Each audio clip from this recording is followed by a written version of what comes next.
10, 9, 8, 7, 6, 5, 4, 3, 2, 1.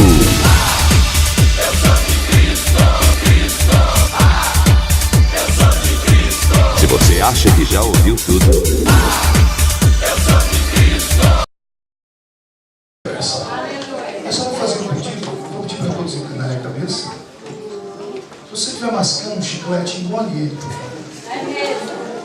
É um pedido, eu sou meio desequilibrado e às vezes bravo demais. E eu não aceito que dentro de uma igreja as pessoas venham mascando chiclete. A igreja não é clube.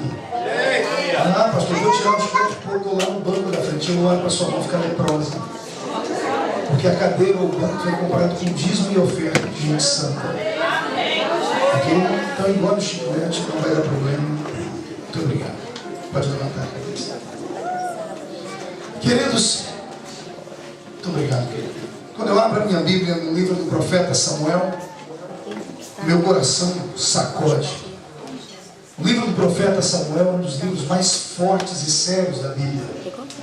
É um desses livros que quem começa a olhar para ele, a estudar, e a entender o tempo em que ele foi escrito, o motivo pelo qual ele foi escrito, o nascimento do profeta Samuel envolto com um manto de mistério, de revelação, tudo isso move o coração da gente.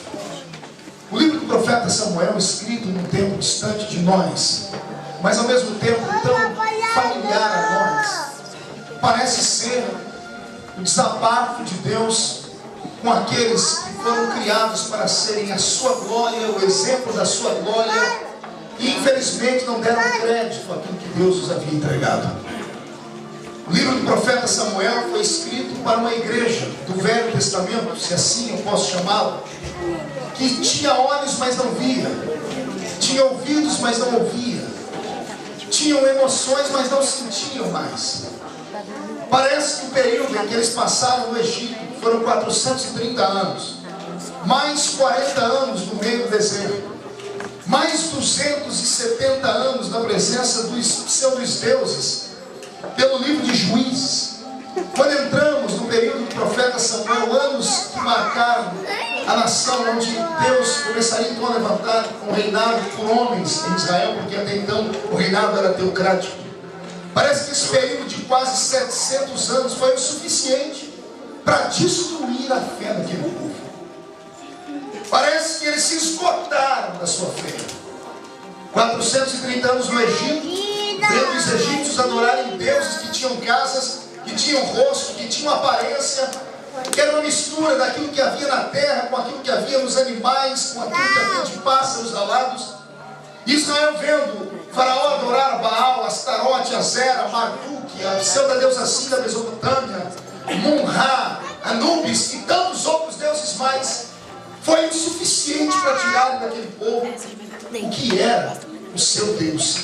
Quando eles saem do Egito e entram pela terra do deserto, durante 40 anos Deus sente no povo a dificuldade de adorarem um Deus que eles não podiam ver, um Deus que não tinha casa, porque 11 gerações no Egito foi o suficiente para apagarem da memória deles quem era o verdadeiro Deus. E eu amo Deus nesse sentido, porque Ele poderia ter destruído o povo, mas Ele não fez isso. Ele levou um homem para cima de um monte e disse: vou fazer para o meu povo uma casa de adoração. Eu desenho para você, Moisés, você levanta os homens que sabem mexer com essas coisas de construção, e juntos vamos fazer o tabernáculo, que foi o primeiro templo de Israel, que era um templo móvel, composto de 3 repartições: o átrio, o lugar santo e o santo dos santos, com inúmeros utensílios sagrados, cada um deles com um propósito, cada um deles revelando uma parte da personalidade divina. E quando Israel, no meio do deserto, começava a reclamar muito, ou da falta da carne, ou do excesso de pão que vinha do céu, ou da falta da água, ou do excesso do calor, Deus olhava para Moisés e dizia: é hora de parar a minha nuvem e você levantar o tabernáculo, porque o povo está perdendo o norte. E aí levantavam o tabernáculo e começavam as festas de adoração. E por um período de uma semana, um mês, às vezes 6 meses, Israel voltava a lembrar que tinha um Deus lá em cima. Quando Deus olhava e dizia: agora eles lembraram que eu existo, vamos caminhar mais um pouco. Caminhavam mais 1 ano, 2, 3, 10, daqui a pouco esqueciam da presença dele, e Deus dizia: paremos agora, porque a minha nuvem vai estacionar e vocês vão levantar o tabernáculo uma vez mais. Não foi o suficiente. Moisés foi o pastor mais frustrado do mundo. Pergunte por quê. Ele recebeu uma igreja com 2.710.000 membros, e na entrada da terra prometida, até ele foi proibido de entrar. Só 2 dos que saíram entraram: Josué e Caleb. No meio dessa parafernália de falta de fé, eles entram em Canaã. Eles entram onde? Canaã. Não ouvi direito. Canaã é um exemplo da terra prometida, do céu. Eles saíram do Egito e estavam indo para Canaã. Quem aqui já deixou o Egito? Quem está indo para Canaã? Se o toque da trombeta te carregando para Canaã fosse hoje, daqui só 2 crentes subissem, o primeiro sou eu, quem é o segundo? Essa cara que você está fazendo, você vai para o céu, só se for o céu da boca da onça. Mas a entrada de Canaã, entrando pela terra prometida, Israel pensava que estava livre de todos os tipos de dores e males e agruras. Mas não era bem assim. Porque dentro da terra prometida, durante 270 anos, eles se curvam diante de 7 nações. E nessas 7 nações vem Deus levantando um juiz aqui, um outro juiz ali, levando um Sansão de cá, um Gideão dali, um Eudes dali, levando uma Débora para nortear um tal de Baraque ali no outro canto. E parece que Israel vai capengando. A situação é lastimável. A situação é tão grave,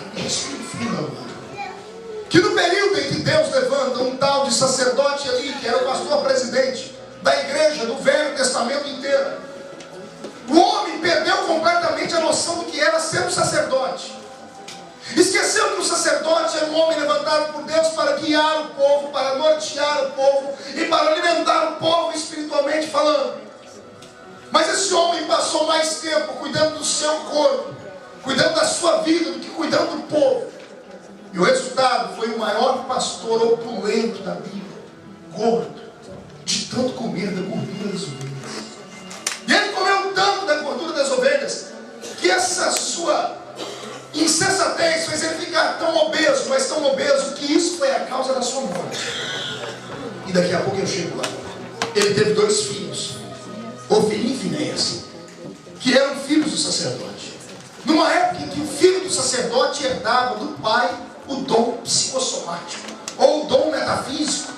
Ou seja, o filho do sacerdote tinha que ser sacerdote também, porque vinha de uma tribo chamada Levi, aqueles a quem Deus escolheu para servirem a Ele, glorificarem a Ele, enfim.